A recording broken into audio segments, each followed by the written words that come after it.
Mari kita buka dulu kitab Yohanes pasal 15, ayat yang ke-16. Nanti Bapak Ibu boleh nanti baca sampai ayat yang ke-27. Tapi saya mau baca satu ayat saja kepada kita malam ini. Yohanes pasal 15, ayat yang ke-16. Satu ayat saja mari kita baca sama-sama. Bukan kamu yang memilih aku, tetapi akulah yang memilih kamu. Dan aku telah menetapkan kamu supaya kamu pergi dan menghasilkan buah. Dan buahmu itu tetap. Supaya apa yang kamu minta kepada Bapa dalam namaku, diberikannya kepadamu. Wow, saudara, ini yang membedakan antara kekristenan dengan agama. Agama adalah usaha manusia mencari Allah. Tetapi kekristenan adalah Tuhan melangkah turun dari sorga, meninggalkan taktanya dan mencari saudara dan saya. Itu kekristenan. Jadi kekristenan bukan agama, tapi kekristenan adalah sebuah lifestyle, sebuah gaya hidup saudara dan saya. Dan salah satu gaya hidup yang ingin Tuhan berikan kepada saudara adalah supaya kita pergi dan menghasilkan buah. Amin. Dan setiap kita bisa menjadi murid Tuhan karena Tuhan telah memilih kita. Amin. Dan semua saudara dan saya bisa menjadi milik Tuhan. Dan sebagai murid Tuhan, tugas yang harus kita lakukan yaitu kita pergi menghasilkan buah. Amin. Pergi artinya berangkat atau keluar dari kediaman. Pergi artinya saudara dan saya keluar dari rumah, keluar dari tempat tinggal, keluar dari comfort zone-nya saudara untuk pergi dan menghasilkan buah. Pada saat kita pergi untuk melakukan tugas kita, maka kita akan menghasilkan buah. Buah yang memuliakan Tuhan, Alkitab katakan. Buah yang memuliakan Tuhan dan buah yang menjadi berkat bagi sesama. Ada 3 buah yang harus saudara dan saya hasilkan. Ada 3 buah yang harus saudara dan saya hasilkan. Yang pertama adalah buah pertobatan. Katakan buah pertobatan. Pertobatan adalah change your mind and change your heart. Merubah pola pikir, merubah sikap hati saudara, merubah sifat, merubah karakter kita, merubah gaya hidup kita. Untuk jadi lebih baik, untuk semakin menyerupai Kristus. Itu artinya saudara dan saya menghasilkan yang namanya buah pertobatan. Dan buah pertobatan ini satu waktu nanti akan dilihat oleh Tuhan. Satu waktu nanti Tuhan akan datang dan mencari buah pada saudara. Dan salah satu yang dicari Tuhan adalah buah pertobatan. Buah yang kedua yang dicari Tuhan atau yang Tuhan suruh kita pergi adalah buah jiwa-jiwa. Yaitu ada jiwa-jiwa yang diselamatkan yang kita bawa kepada Tuhan. Alkitab janji bahwa hari-hari terakhir maka kita akan melihat tuaian beribu-ribu laksa. Amin. Alkitab janji bahwa penabur akan tepat menyusul penuai. Alkitab janji bahwa saudara dan saya akan melihat terjadi revival, kebangunan rohani. Yang ketiga, kebangunan rohani yang besar yang akan terjadi di depan saudara. Dan Tuhan mau gereja ini, saudara dan saya ada di dalamnya. Saudara dan saya ikut terlibat di dalamnya menjadi penuai di hari-hari terakhir. Katakan amin dan tepuk tangan bagi Tuhan yang hebat. Amin. Tuhan mau kita menghasilkan buah yaitu jiwa-jiwa. Kalau hari ini saudara dan saya belum menghasilkan satu jiwa pun, maka setelah saudara dengarkan khotbah ini, jangan sampai saudara dan saya tinggal diam. Tapi mari kita menghasilkan buah bagi Tuhan. Dalam hal ini adalah jiwa-jiwa bagi kemuliaan namanya.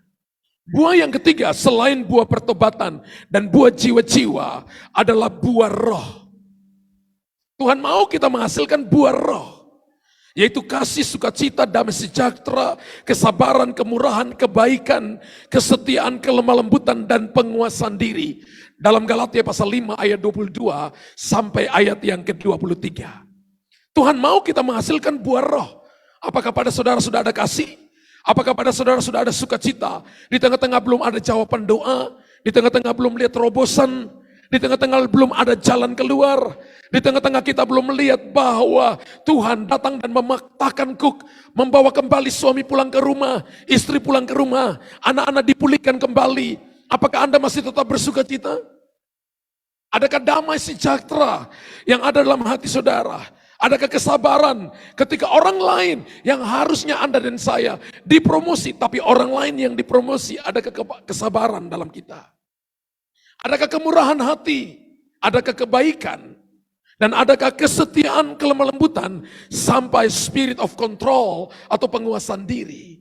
Dan Alkitab mau Bapak Ibu bukan cuma menghasilkan buah pertobatan, tapi Tuhan juga mau kita menghasilkan buah jiwa-jiwa. Bukan cuma buah jiwa-jiwa, tapi Tuhan kita mau supaya kita menghasilkan namanya buah roh. Berapa banyak Bapak Ibu yang mau menghasilkan buah itu? Alkitab katakan, tetapi bila kita tidak pergi dan tidak menghasilkan buah, maka kita akan dicampakkan ke dalam ranting yang ke dalam api yang bernyala-nyala. Dan setiap ranting yang padaku yang tidak berbuah, maka akan dicampakkan ke dalam dapur api dan akan dibakar. Saudara, Alkitab katakan kita adalah ranting-ranting yang harus menghasilkan buah. Buah pertobatan, buah jiwa-jiwa, dan buah roh yang harus Bapak Ibu dan saya hasilkan. Amin.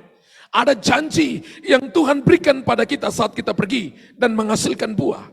Yaitu apa yang kita minta kepada Bapa dalam namaku akan diberikannya kepadamu.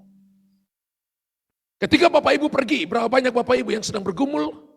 Berapa banyak Bapak Ibu yang hari ini sedang datang dan berdoa kepada Tuhan, sedang meminta kepada Tuhan, sembuhkan keluargaku, sembuhkan suamiku, sembuhkan istriku, sembuhkan anak-anakku, pulihkan bisnisku, pulihkan keluargaku. Kita punya permohonan yang begitu banyak.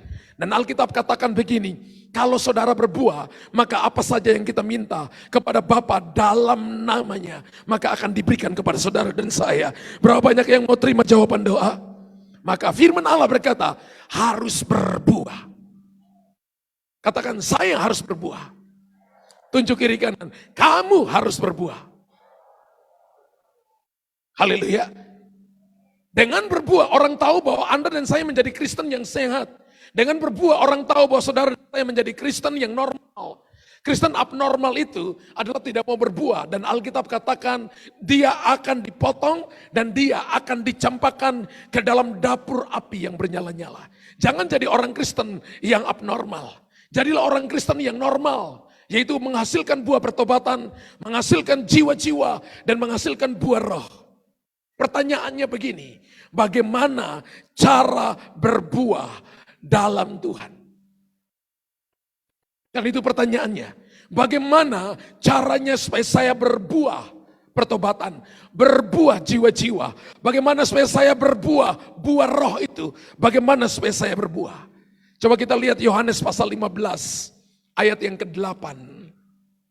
Dalam hal inilah Bapakku dipermuliakan, yaitu jika kamu berbuah banyak, dan dengan demikian kamu adalah murid-muridku. Wow. Kalau Bapak Ibu mau buat Bapak dipermuliakan, maka Tuhan mau kita harus berbuah banyak. Amin. Bukan cuma 1-2 orang, tapi Alkitab katakan berbuah banyak, berbuah pertobatan, buah dalam jiwa-jiwa, buah di dalam buah roh. Alkitab katakan kita harus berbuah banyak. Yohanes pasal 15 ayat 16 tadi kita baca, bukan kamu yang pilih aku. Kekristenan itu bukan kita yang pilih Tuhan, tapi Tuhan yang pilih kita. Dan Tuhan punya planning, Tuhan punya rencana bagi saudara dan saya. Dikatakan dan telah menetapkan kamu supaya kamu pergi menghasilkan buah. Ingat ketika Tuhan Yesus datang, ketika dia berjalan dengan murid-murid, dan dia datang kepada sebuah pohon ara. Belum musim buah ara, dan Tuhan mencari buah ara di situ. Ketika Tuhan tidak menemukan buah ara, maka Tuhan berkata kepada pohon ara itu, mulai sekarang kamu jangan berbuah lagi. Besok paginya pohon ara itu gambaran orang percaya, gambaran orang percaya yang tidak berbuah. Alkitab katakan kering sampai ke akar-akarnya.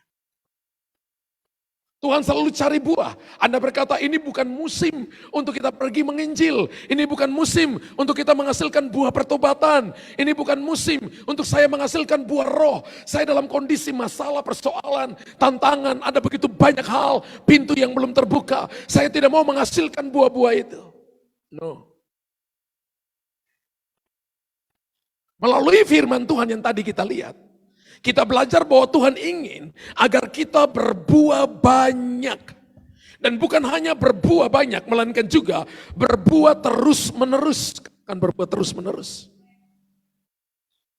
Yohanes 15:16 tadi berkata, supaya kamu pergi menghasilkan buah, supaya apa yang kamu minta kepada Bapa dalam namaku, diberikannya kepadamu.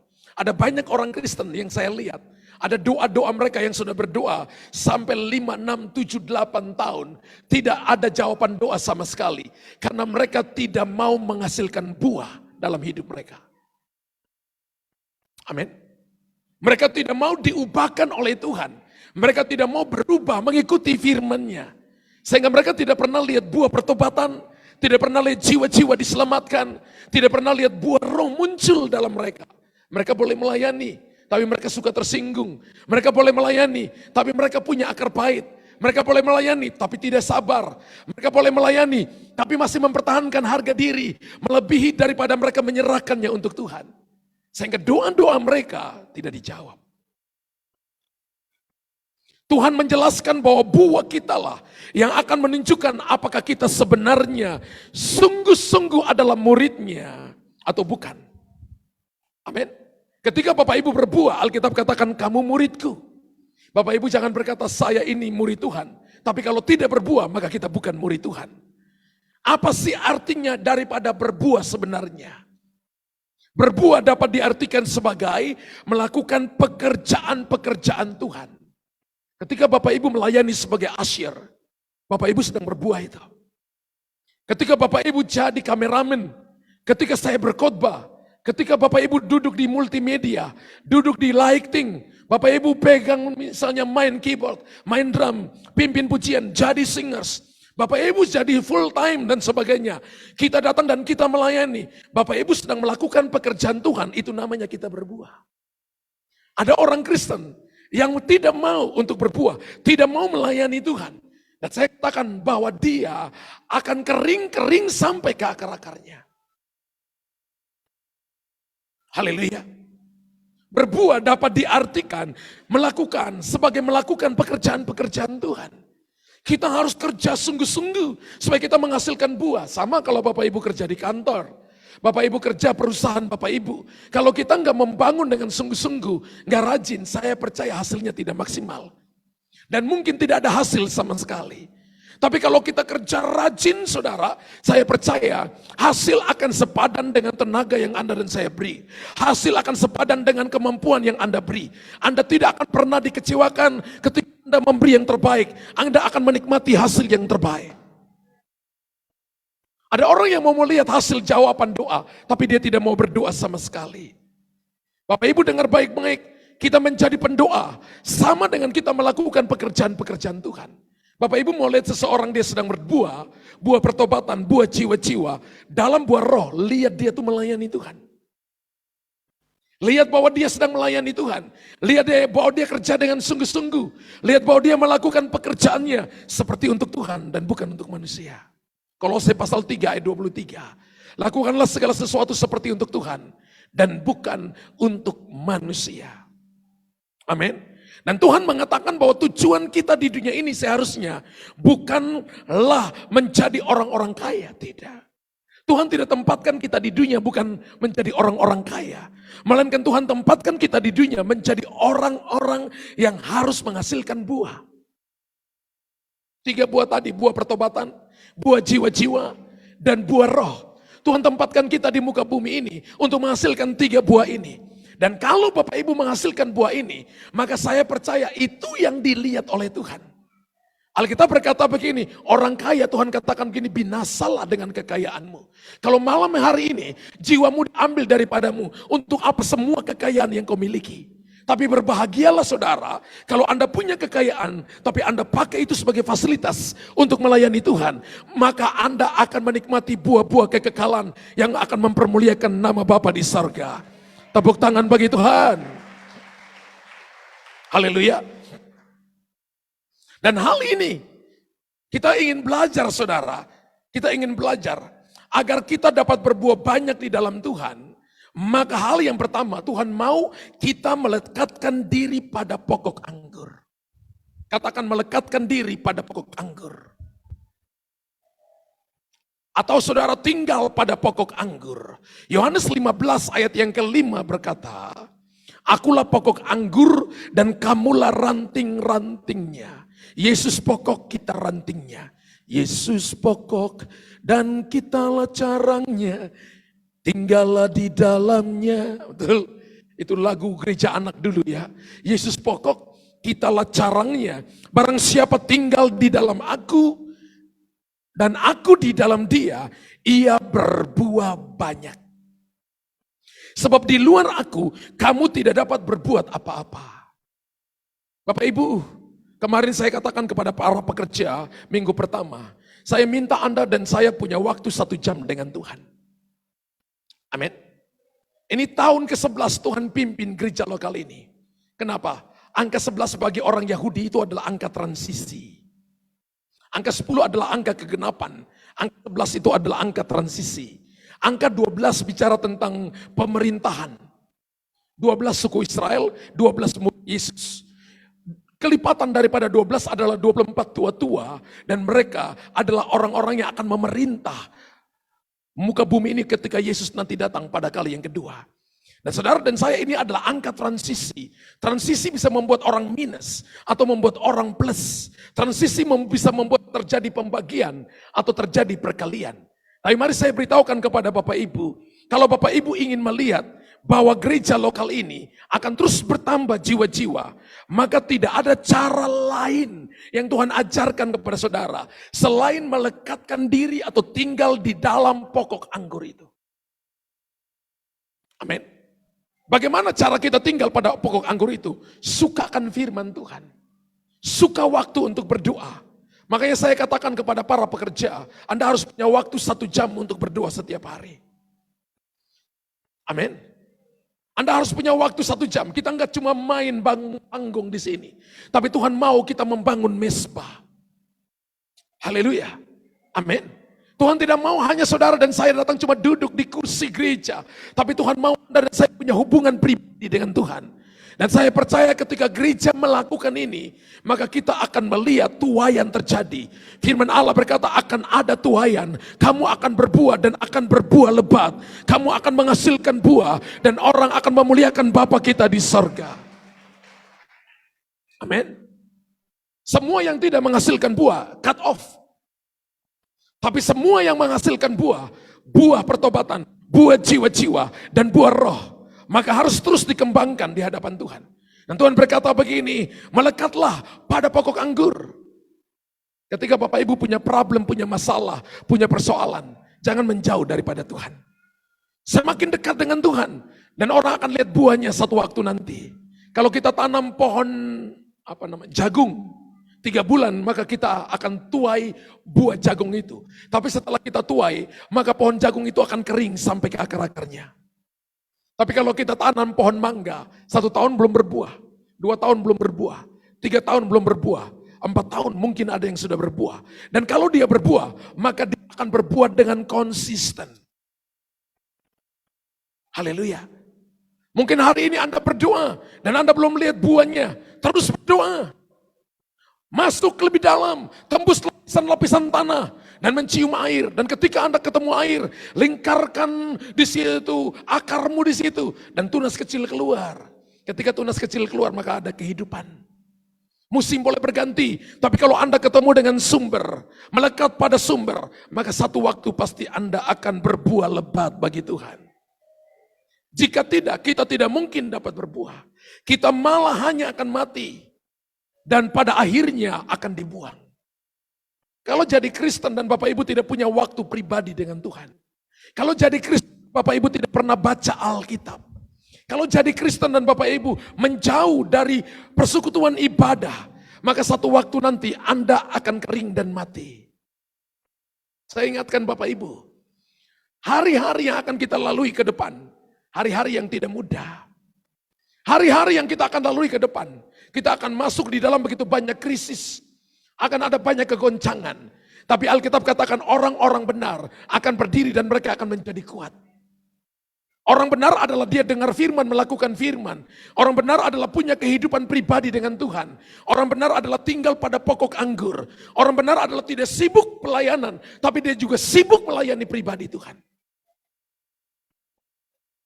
Amin. Hari-hari ini Bapak Ibu dengar baik.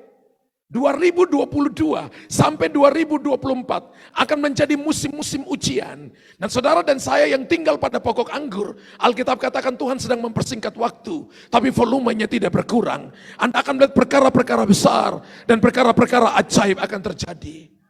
Saya ingat ketika 2011 kita memulai gereja lokal ini. Ada kalanya saya juga waktu itu dalam keraguan-raguan karena saya masih menjadi gembala di satu gereja lokal. Pilihannya 50-50. Lalu saya bilang kepada istri saya, ayo kita ambil doa dan berpuasa. Kalau nggak salah kita puasa itu 2 minggu atau 2 bulan, saya lupa. Ketika puasa, Tuhan berikan saya damai di hati saya. Saya tanya istri saya gimana. Dia kata, gue damai, saya ikut kamu saja. Waktu saya bilang untuk papa saya bilang kamu bodoh. Ngapain kamu tinggalkan pelayanan yang sudah kamu bangun. Tapi hati saya, Tuhan taruh damai sehingga ada pelayanan tempat ini. Sehingga kita punya gedung yang Tuhan sudah berikan untuk kita beribadah di tempat ini. Saya ingat pada waktu itu, ketika saya mengambil keputusan itu, tidak semua orang ikut kita. Saya ingat di rumah waktu itu hanya 27 orang.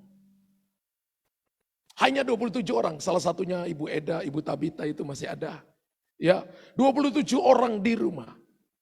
Ibadah berikut minggu kedua, saya katakan waktu itu, cari hotel, lalu mereka dapat hotel coklat. Kita pakai mungkin gak sampai 1 tahun, 10 minggu mungkin. Kemudian kita pindah ke Hotel Green Asia, Swiss Berlin. Kemudian pindah ke Green Asia, pindah ke Mall Panakukang. Dan Tuhan kasih kita tempat di sini. Saudara dengar baik-baik begini. Kalau hari itu saya hanya mengambil keputusan dari emosi. Saya ambil keputusan cuma karena saya rasa sesuatu yang tidak mengenakan. Kemudian saya ambil keputusan. Saya percaya saya kering kerontang. Orang tua rohani saya berkata begini. Saya enggak dengar langsung. Tapi saya diberitakan oleh orang yang bisa dipercaya. Kita lihat nanti 1 tahun. Kita lihat 1 tahun. Dan hari ini saya bersyukur kepada Tuhan Yesus. Tuhan pimpin kita 11 tahun. Dan ini merupakan tahun transisi. Tahun di mana Anda dan saya harus memutuskan. Apakah Anda harus semakin lengket dengan Tuhan. Atau semakin jauh dengan Tuhan. Anda semakin tinggal dalam Tuhan. Atau Anda semakin lari daripada Tuhan. Anda semakin mengasihi Tuhan. Atau Anda semakin hanya untuk main-main dengan Tuhan. Kalau ini pohon mangga, maka dia sudah berbuah berlipat-lipat kali ganda. Tadi istri saya katakan, ada banyak orang yang pergi dan datang. Tapi saya percaya Tuhan tentukan bilangan. Ketika gereja ini ada, Tuhan kasih saya fokus. Bagi saya itu fokus yang gila, seperti kita bangun gedung ini. Ya, 300 pemimpin, 300 family cell, 3.000 jiwa. Itu bagi saya, bagi orang lain, orang berkata ini mimpi seperti mimpi di siang bolong. Tapi fokus itu terus kita dengungkan, terus kita dengungkan. Dan saya mau beritahukan kepada jemaat yang hadir. Saya mau beritahukan kepada hamba-hamba Tuhan, para pekerja yang hadir di tempat ini. Itu merupakan mahkota kita di hadapan Tuhan. Itu bukan tentang saya. Ini tentang Tuhan dan kemuliaannya. Ini bukan tentang kami, tapi ini tentang Tuhan dan kerajaannya. Haleluya. Amin. Ketika kita mau lengket dengan Tuhan, maka kita akan berbuah. Saya lihat gereja-gereja yang dipakai oleh Tuhan. Dan Tuhan tambahkan kepada mereka buah jiwa-jiwa. Dan ketika saya cari Akarnya apa? Kuncinya apa? Ternyata mereka suka berdoa. Mulai dari para pekerja, mulai dari gembala-gembala sel, semua suka bekerja. Jemaat suka bekerja. Jemaat suka juga berdoa. Bekerja dalam hal maksud saya suka berdoa. Mereka suka berdoa, mereka suka memuji menyembah Tuhan. Dan Tuhan kirimkan kepada mereka jiwa-jiwa berlipat kali ganda. Bagi saya gereja yang sehat bukan tim doa yang berdoa. Gereja yang sehat adalah 100% jemaatnya berdoa. Berapa banyak saudara yang berkata, ya. Amin. Saya selalu lihat saudara di menara doa itu, hanya beberapa orang yang suka berdoa.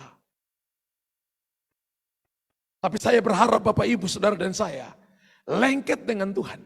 Ini bukan tentang pendeta Luther, ini bukan tentang Bapak Gembala, ini tentang Tuhan dan pekerjaannya. Amin. Saya kumpul dengan keluarga dan anak saya dengan istri saya. Dan saya katakan kepada kakak Kris dengan adik Ciri, bangunan ini sudah jadi. Kalian berdua berdoa.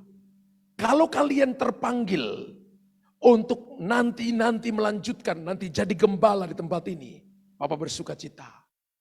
Tapi kalau kalian nanti kerja di luar sana dan tidak masuk dalam pelayanan, Papa dan Mama akan berdoa supaya orang-orang yang cinta Tuhan melanjutkan ini.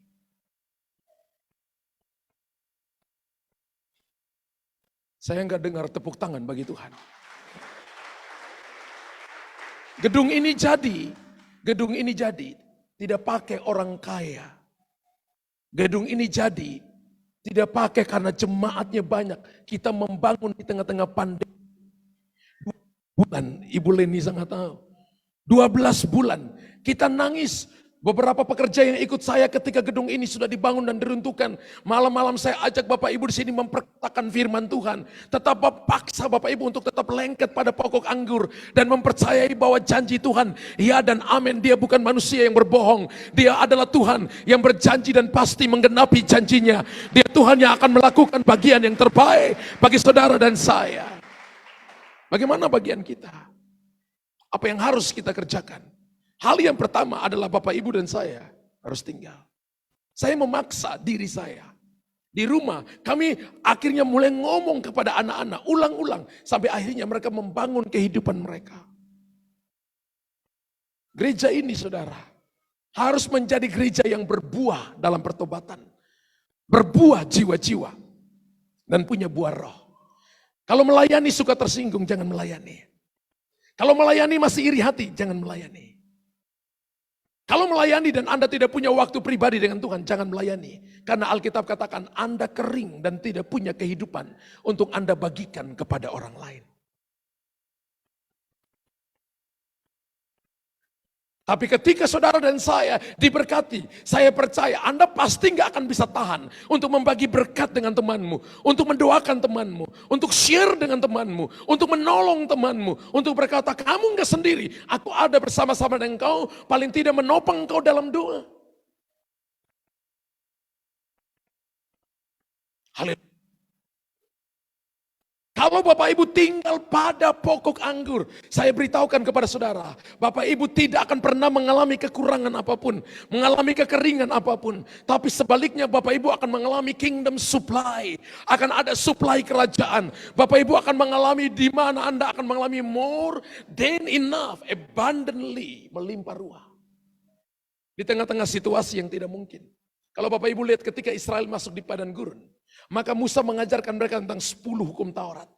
Diajarkan terus-terus kepada mereka. Dan Alkitab katakan karena diajarkan terus-terus. Dan mereka ada dalam otoritas, di dalam perlindungan awan, dalam perlindungan api, dalam perlindungan Tuhan. Sekalipun hati mereka tidak mau berubah. Maka kita lihat begini, Tuhan itu pakai 3 tangan untuk menolong saudara. Invisible hands. Tangan yang tidak kelihatan. Memberikan mana dari langit, Israel tidak lihat tangan itu. Membelah bukit-bukit batu yang keras, memberikan mereka minum, sehingga tidak ada yang mati kehausan, mati di padang gurun. Mereka mati di padang gurun karena tidak mau rubah hati mereka.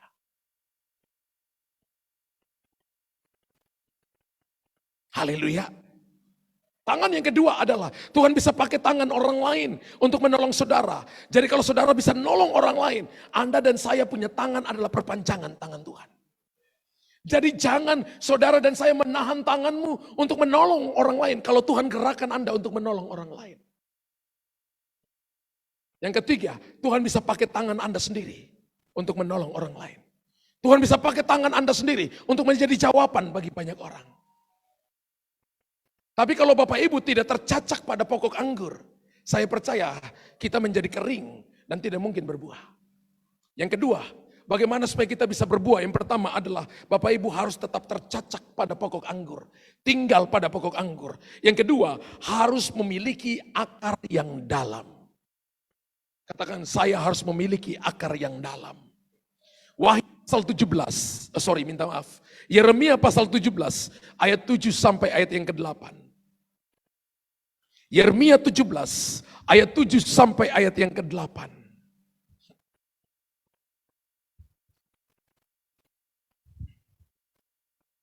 Diberkatilah orang yang mengandalkan Tuhan, yang menaruh harapannya pada Tuhan.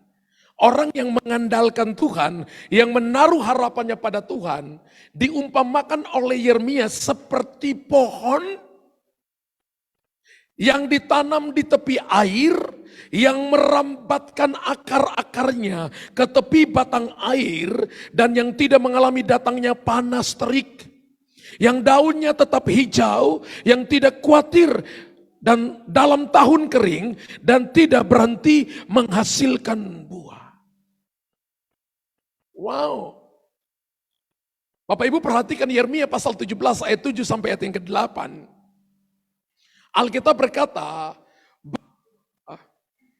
harus memiliki akar yang dalam. Kalau terjemahan LAI atau terjemahan baru berkata begini, dikatakan begini, merambatkan akar-akarnya ke tepi air. Terjemahan yang lain berkata begini, akarnya masuk menembus lapisan tanah sampai ke bagian yang paling dalam untuk menemukan sumber air.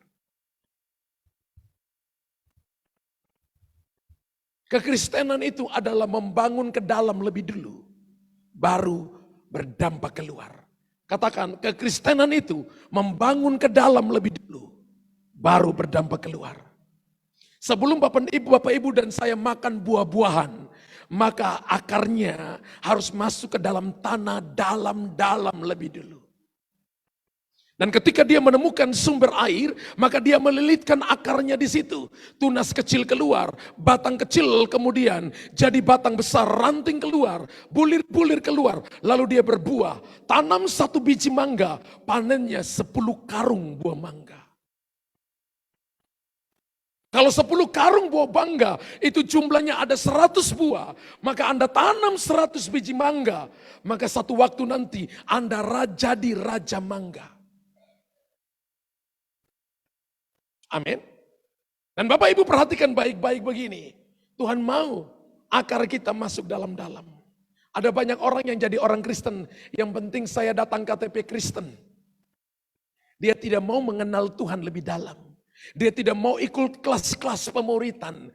Dia tidak mau ikut family cell, kelompok sel. Dia tidak mau datang di ibadah. Dia tidak mau kirim anak mudanya. Dia tidak mau kirim anak lakinya. Dia tidak mau kirim anak-anaknya untuk ikut anak terang. Maka bagaimana dia mau bertumbuh? Bahkan kita selalu malas untuk ibadah. Ibadah Zoom pun kita malas Bapak Ibu. Apalagi ibadah onsite juga kita malas. Tapi kita bilang mau berkat besar, kita angkat kedua tangan kita. Bila perlu 2 kaki kita angkat.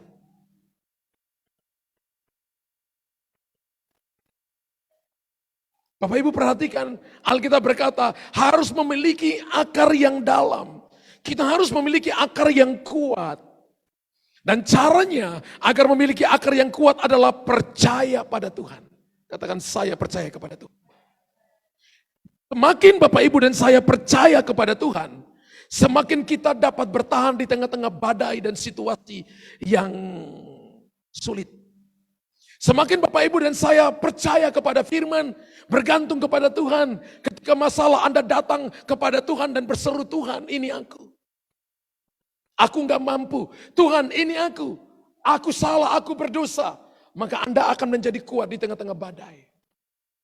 Tapi ketika Bapak Ibu semakin lari daripada Tuhan, maka kekuatan kita menjadi kecil. Firman Allah dengan jelas berkata begini, ranting padaku yang tidak berbuah dipotongnya.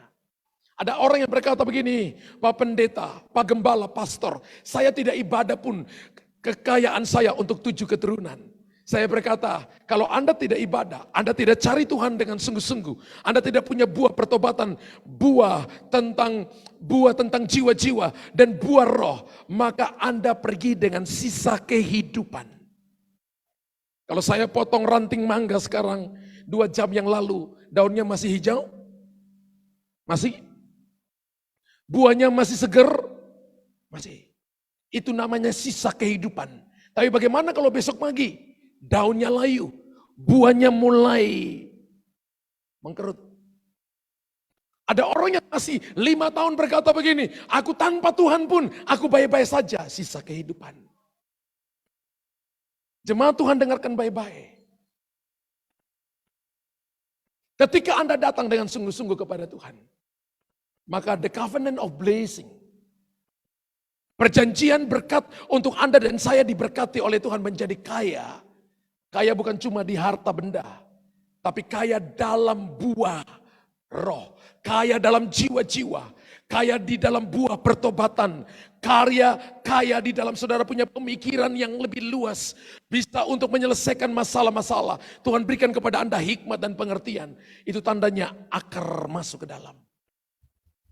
Papa saya seorang petani, dan saya ingat ketika musim buah-buahan seperti durian, di daerah saya Ambon hari ini lagi musim durian, musim langsat, manggis. Ya adik saya Teni sana tuh musim buahnya lagi banyak. Ya, tapi dia lagi di Makassar. Ya. Saya ingat ketika papa saya bawa saya ke hutan. Saya masih SD kelas 4, kelas 5. Lalu papa saya katakan begini, pohon durian ini dari kakekmu sudah ada pohon durian. Dari kakekmu punya papa, sudah ada pohon durian ini. Dari kakekmu punya papa, sudah ada pohon durian ini. Lalu saya katakan begini, Pak, ini tingginya berapa meter? Papa saya katakan, mungkin 40, mungkin 50. Pohonnya itu bisa 2 orang dewasa atau 3 orang dewasa. Berpegangan tangan, baru bisa peluk itu pohon durian. Duriannya jatuh sendiri, tidak karbitan. 1 buah, jarak 100 meter, Anda bisa cium 1 buah. Bagaimana kalau yang jatuhnya 40 buah, 1 kota bisa cium itu buah durian.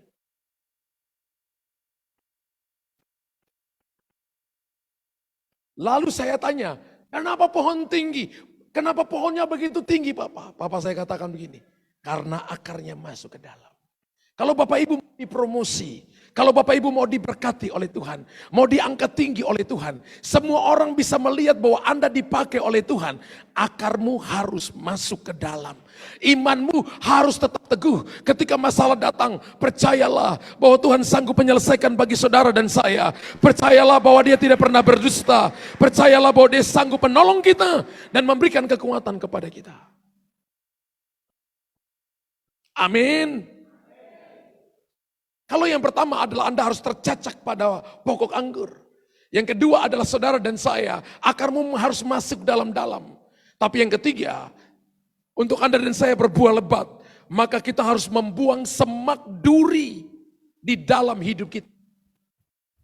Katakan, saya harus membuang semak duri di dalam hidup saya. Lukas 8 ayat 14 berkata begini. Lukas 8 ayat 14, yang jatuh dalam semak duri ialah orang yang telah mendengar firman itu. Dan dalam pertumbuhan selanjutnya mereka terhimpit oleh kekhawatiran dan kekayaan dan kenikmatan hidup. Sehingga mereka tidak menghasilkan buah yang matang. Berbuah tapi tidak matang. Kenapa? Karena Alkitab katakan begini, dia tidak membuang semak duri dalam hidupnya. Semak duri adalah hal-hal yang menjauhkan kita dari Tuhan.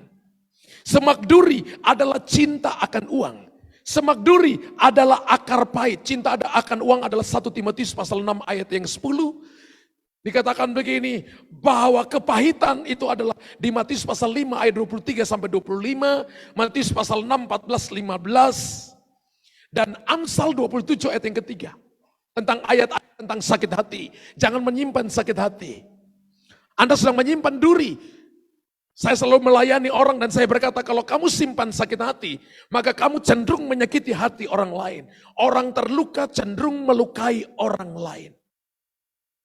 Kalau Bapak Ibu melayani seseorang, berteman dengan seseorang, perkataannya menyakiti saudara terus, perbuatannya menyakiti orang lain, maka di dalam dirinya, dia tidak mau menyingkirkan duri di dalam dirinya.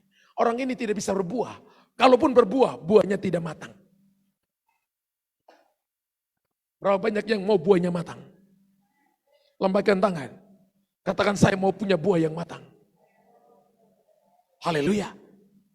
Hal-hal seperti ini adalah hal-hal yang dapat menahan kita dalam berbuah. Kalau masih menyimpan duri, maka itu kita harus membuang jauh-jauh dari kehidupan kita. Bapak Ibu kalau datang kepada firman, maka firman itu adalah air yang akan mencuci kita bersih. Amin. 3 yang memberi kesaksian di bumi, air, darah, dan firman. 3 yang memberi kesaksian di sorga, dikatakan begini, darah, firman, dan Roh Kudus. Amin. Ketika Bapak Ibu dan saya datang kepada firman, dan firman menegur saudara, dan kalau itu ada kesalahan, kalau itu ada dosa, ngakui aja. Amin. Sehingga Tuhan bebaskan saudara, Anda menjadi orang yang dipulihkan oleh Tuhan, supaya kita bisa berbuah matang. Dan minta kekuatan daripada Tuhan, agar dia membantu saudara, membuang setiap semak duri yang ada dalam hidupmu. Saya pernah melayani seorang bapak. Dan anaknya ada yang kerja di salah satu bank ternama di Indonesia. Dan beberapa mereka ada yang jadi direktur di beberapa perusahaan. Anak-anaknya sukses. Dan saya diminta oleh anaknya untuk pergi doakan papanya. Ketika saya datang dan ketika melayani dan Roh Kudus berkata, papanya ini tidak bisa mengampuni anak-anaknya. Waktu saya datang umurnya 70 tahun. Dan saya katakan begini, Om, Tuhan bilang bahwa Om harus ngampuni anak-anak. Mukanya jadi merah, dia langsung pukul meja. Sekalipun Om mati, sampai mati, Om tidak akan ampuni anak-anak Om. Saya tanya begini, Om, itu anak Om atau bukan? Dia katakan anak saya. Kenapa Om tidak ampuni? Dia mulai keluarkan kata-kata yang gak enak. Saya jelaskan, orang tidak bisa mengampuni, tidak boleh ibadah. Menurut Matius pasal 5 ayat 23 sampai 25. Matius pasal 6, 14, 15 orang ngampuni, maka doanya tidak didengar oleh Tuhan. Matius Amsal 27 ayat yang ketiga, orang tidak bisa mengampuni, itu sama dengan pikul pasir 100 kilo dan batu 100 kilo. Taruh di pundaknya, bawa tidur, bawa mandi, pergi jalan kemana-mana, dan itu akan membungkukkan tulang. Dia berkata kepada saya begini, Pak Pendeta, sekalipun saya mati, sampai mati pun, saya tidak akan ngampuni anak-anak itu. Bapak Ibu tahu, 3 bulan setelah saya melayani mereka, orang tua ini dia meninggal. Saya tanya anaknya, Papa minta ampun dari kalian atau tidak?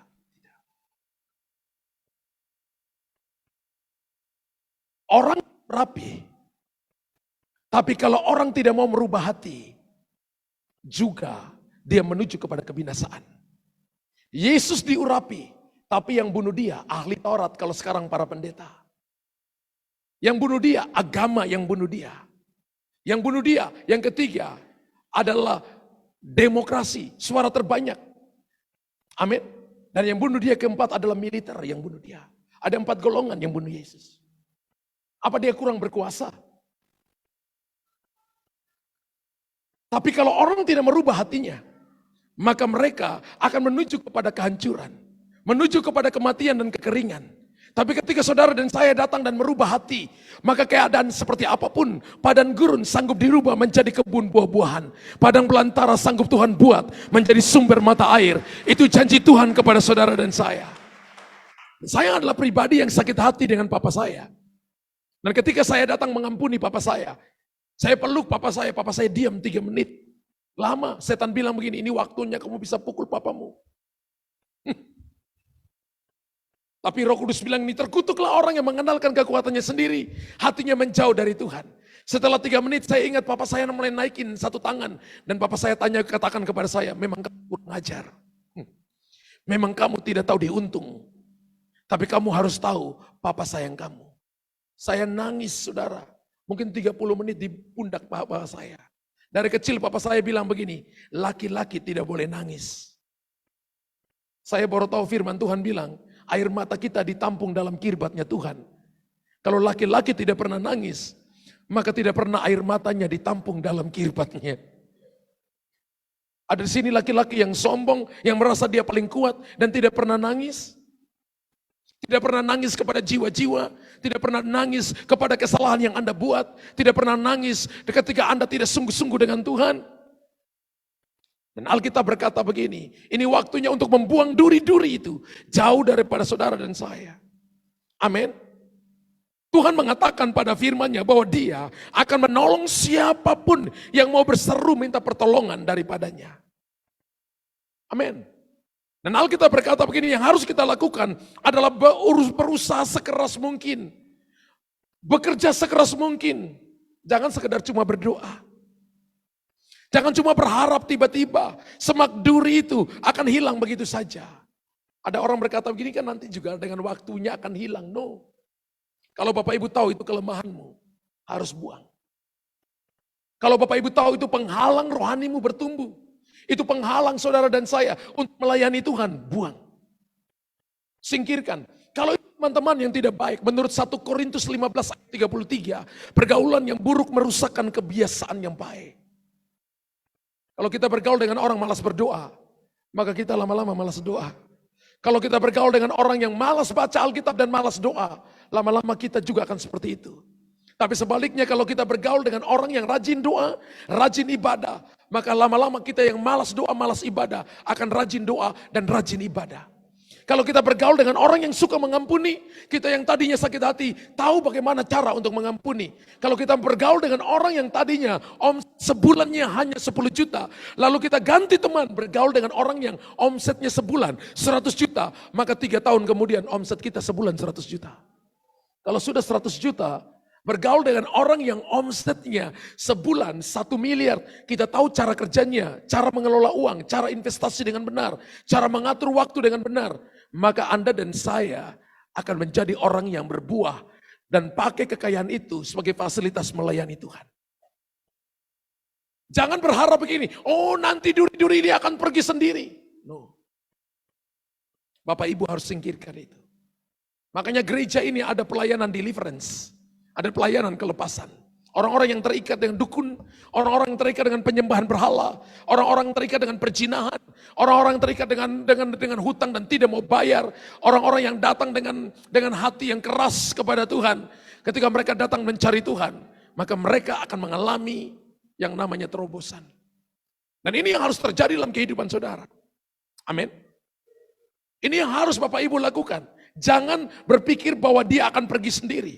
Tuhan akan memberikan kita sumber daya yang dibutuhkan untuk menghilangkan semak-semak duri itu. Tadi saya katakan gereja ada pelayanan deliverance. Karunia Roh Kudus adalah karunia untuk usir setan, mematahkan segala kuasa-kuasa yang menghalangi Anda dan saya bertumbuh. Kita sendirilah yang harus bergerak, yang harus berusaha untuk membuang semak-semak duri itu. Berapa banyak Bapak Ibu yang mau?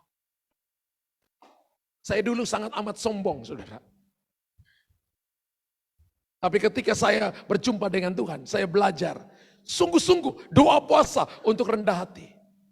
Ketika salah, saya katakan saya salah. Amin. Nggak usah nutupi, salah. Supaya Anda tidak dihakimi di hadapan Tuhan satu waktu nanti. Ketika Anda tidak tahu, bilang tidak tahu. Ketika Anda tahu, lakukanlah segenap hati untuk Tuhan. Ketika Anda tidak tahu, belajar sungguh-sungguh. Ketika Anda belum bisa, bukan berarti Anda tidak bisa. Tapi ini adalah sebuah proses Bapak Ibu dan saya belajar.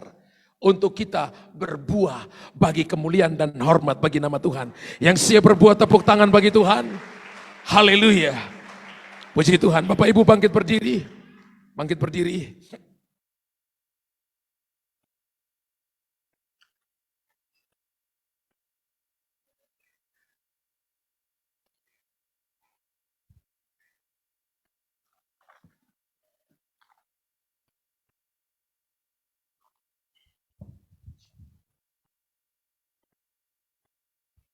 Berapa banyak Bapak Ibu yang datang malam ini?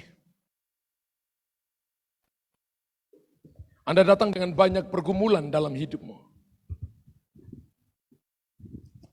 Anda datang dengan persoalan yang Anda alami. Dan Anda berkata, saya tidak mungkin keluar dari semuanya ini. Tapi Tuhan cuma mau satu hal yang Bapak Ibu dan lakukan adalah I will, saya mau. Bapak Ibu harus berkata, saya mau membuang duri-duri itu. Saya mau tumbuh. Bapak Ibu harus berkata, saya harus menghasilkan buah pertobatan. Bapak Ibu harus berkata, saya harus menghasilkan buah jiwa-jiwa, buah roh dalam hidupmu. Ketika Bapak Ibu lakukan ini, maka saya percaya Roh Kudus akan berikan kepada kita kekuatan. Amin. Saya ulangi kepada Bapak Ibu, jangan pernah berpikir jauh daripada Tuhan. Kita ini cuma ranting. Kasih tahu saya ini cuma ranting. Ranting jangan belagu. Ranting sangat tergantung dengan pokok. Ingat Bapak Ibu, jangan belagu. Saya pernah ketemu orang, dia katakan nanti saja Pak. Ketika saya sudah tua baru saya melayani Tuhan. Dan berapa bulan kemudian dia sakit. Seluruh tubuhnya, ada kabel di seluruh tubuhnya. Saya diminta untuk datang. Ketika saya datang dia berkata begini, Pak Pendeta, dia ngomong, berdoa supaya Tuhan sembuhkan. Saya mau melayani Tuhan. Saya marah itu orang. Saya katakan, Bapak ketika kemarin berapa bulan yang lalu katakan kepada saya, nanti saja melayani Tuhan. Nanti waktu tua saja, Bapak nggak tahu esok seperti apa, hari ini seperti apapun Bapak nggak tahu. Hari ini baru Bapak mau ancam-ancam Tuhan. Kalau sembuhkan saya mau melayani Tuhan. Tuhan tahu model hati Bapak, Bapak cuma mau tipu-tipu Tuhan.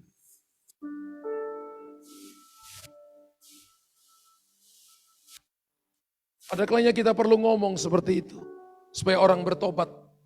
Dan tahu bahwa hidup ini tidak ada artinya tanpa tinggal dalam Tuhan. Hidup ini tidak ada artinya kalau kita akarnya tidak masuk dan mengenal Tuhan lebih dalam, percaya kepada Dia. Yang ketiga, saudara kalau tidak membuang duri-duri, Anda tidak akan pernah berbuah matang. Mungkin orang akan lihat bahwa Anda bisa bicara sesuatu, tapi buahmu tidak manis. Anda akan melukai orang lain. Hidupmu tidak pernah jadi berkat bagi banyak orang. Tapi ketika Anda mau membuang duri-duri itu, tinggal dalam kebenaran, Roh Kudus akan berikan kepada kita kekuatan. Berikan kepada kita kemampuan. Sehingga Anda bisa berdiri dan jadi berkat bagi banyak orang. Tujuannya supaya satu, Bapa dipermuliakan. Kalau itu saudara, angkat tangan kanan saudara. Dan katakan, Tuhan, ini aku. Pejamkan mata Anda. Gak ada saudara satupun yang kita katakan saya paling hebat. Angkat tangan saudara. Saudara mungkin yang di YouTube, Bapak Ibu yang di YouTube, Bapak Ibu yang di Zoom, Bapak Ibu yang di Facebook. Roh Kudus engkau lihat setiap hati. Firman yang hamba sampaikan adalah firman yang sederhana. Yang kau mau supaya kami berbuah Tuhan. Engkau mau supaya kami berbuah, buah pertobatan. Engkau mau supaya kami berbuah jiwa-jiwa. Engkau mau supaya kami buah roh. Engkau mau supaya buah itu datang melalui kami tinggal dalam Engkau. Engkau mau supaya ada keintiman, ada kehidupan doa, suka baca firman, suka ibadah. Engkau mau agar kami masuk dalam, punya iman yang besar. Dan Engkau mau supaya kami membuang duri-duri itu. 11 tahun adalah waktu transisi. Dan Holy Spirit come. Kau jamah setiap hati. Beberapa sedang dijamah oleh Tuhan. Beberapa sedang kembali direposisi oleh Tuhan. Beberapa Anda tidak tahu jalan kembali. Tapi ketika Anda berseru kepada namanya, maka Dia Bapa yang membawa kita kembali. Sefanya pasal 3:20 berkata, Aku akan membawa kembali dan aku akan mempermuliakan namamu sehingga orang akan melihat bahwa engkau akan ditinggikan dan nama Yesus akan diangkat. Tuhan, engkau lihat setiap hati. Malam ini hamba berdoa in the name of Jesus.